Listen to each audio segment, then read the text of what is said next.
आज उत्तराखंड से शुरू हुए चिपको आंदोलन के 50 साल पूरे हो गए हैं। कभी उत्तराखंड के चमोली के रैणी गांव की गोरा देवी ने अपने साथियों के साथ वृक्षों को बचाने के लिए ये अलख जगाई थी। जंगलों को बचाने की यह गूंज पूरी दुनिया में इसके बाद फैली। प्रकृति को बचाने का सार्थक संदेश यहीं से दुनिया भर में गया।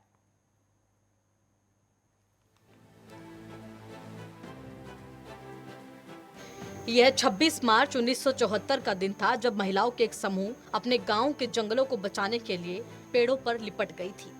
तब यूपी के इस पहाड़ी क्षेत्र में रैणी गांव के 2500 पेड़ों की नीलामी हुई थी। तब ठेकेदार ने मजदूरों को जंगलों को काटने के लिए भेजा। उस समय रैणी गांव में ज्यादातर महिलाएं ही घरों में थी। गांव के पुरुष सड़क के लिए निकली जमीन का मुआवजा लेने के लिए कस्बे में गए थे, इसलिए ठेकेदारों ने जंगलों को काटने का यही उचित अवसर माना। जैसे ही यह खबर गांव में पहुंची कि पेड़ काटने के लिए दस्ता आ रहा है, गौरा देवी के नेतृत्व में सब महिलाएं इकट्ठा हो गई। उन्होंने जंगल काटने के लिए आए लोगों से कहा कि ये पेड़ हमारे कुलदेव की तरह हैं। इन पेड़ों से हमारा जीवन चलता है, हम इन्हें काटने नहीं देंगे। यह कहते हुए गाँव की सारी महिलाएं पेड़ों से लिपट गई। उन्होंने नारे भी लगाए। महिलाओं के स्वरूप को देखकर मजदूर सहम गए। प्रकृति को बचाने का यह आंदोलन भारत सहित पूरी दुनिया में गूंजा।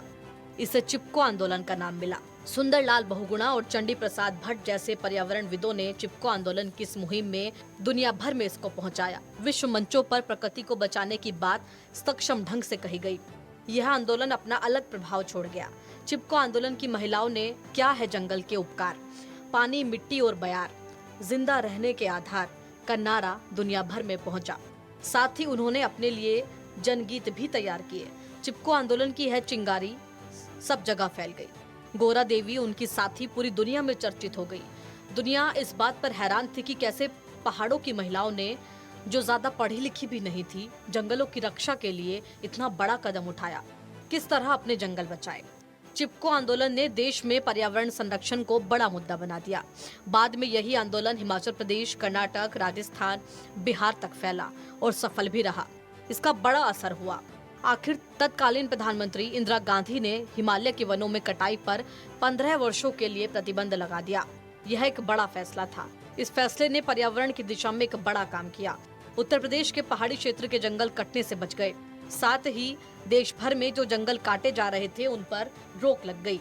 चिपको आंदोलन की नायिका गोरा देवी 1925 में चमोली के लाता गांव में उनका जन्म हुआ था। जब वह केवल 12 साल की थी, उनका विवाह रैणी गांव के मेहरबान सिंह से हुआ था। उनके सामने आगे संघर्ष के दिन थे। केवल 22 साल की उम्र में उनके पति का निधन हो गया, लेकिन गोरा देवी ने हिम्मत नहीं हारी। वह अपने परिवार की देखभाल करती रही। 2.5 साल के बेटे और सास ससुर की जिम्मेदारियों का बोझ उनके ऊपर था। गोरा देवी शुरू से ही सामाजिक थी। वह गांव में हर किसी की मदद के लिए तत्पर रहती थी। रैणी गांव की परंपरा में गांव के जंगलों को ईश्वर की तरह माना जाता रहा है। जंगलों के प्रति गांव के लोगों में गहरा भाव रहा। रैणी के लोग इन जंगलों की पूजा करते आए थे। एक दिन जब उन्हें पता लगा कि ये जंगल कटने वाले हैं, तो गांव के लोगों को इस बात ने झकझोर दिया। उन्होंने संकल्प लिया कि किसी भी तरह इन जंगलों को कटने नहीं देना है।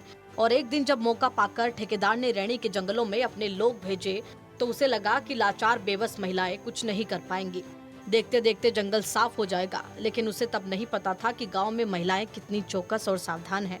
इसे इस बात से जाना जा सकता है कि 7 साल की एक छोटी बच्ची चिल्लाकर सबको बता रही थी कि पेड़ काटने वाले आ रहे हैं। मजदूरों के हाथ आरियां देखकर यह बच्ची समझ गई थी कि उसके गांव का जंगल कटने वाला है। देखते ही देखते गोरा देवी के नेतृत्व में गांव की महिलाएं ठेकेदारों के सामने आ गई। सब महिलाएं पेड़ों से चिपक गई। उन्होंने ठेकेदार से कहा कि पहले हमें काटो, फिर इन पेड़ों को काटना। मजदूर पहाड़ की नारियों का यह रूप देखकर सहम गए। यह घटना प्रकृति को बचाने की एक मिसाल बन गई। दुनिया भर में आज जो प्रकृति को बचाने के लिए प्रयास हो रहे हैं, प्रकृति की बातें हो रही है, उसकी नींव में यही चिपको आंदोलन है। Desk report, network 10।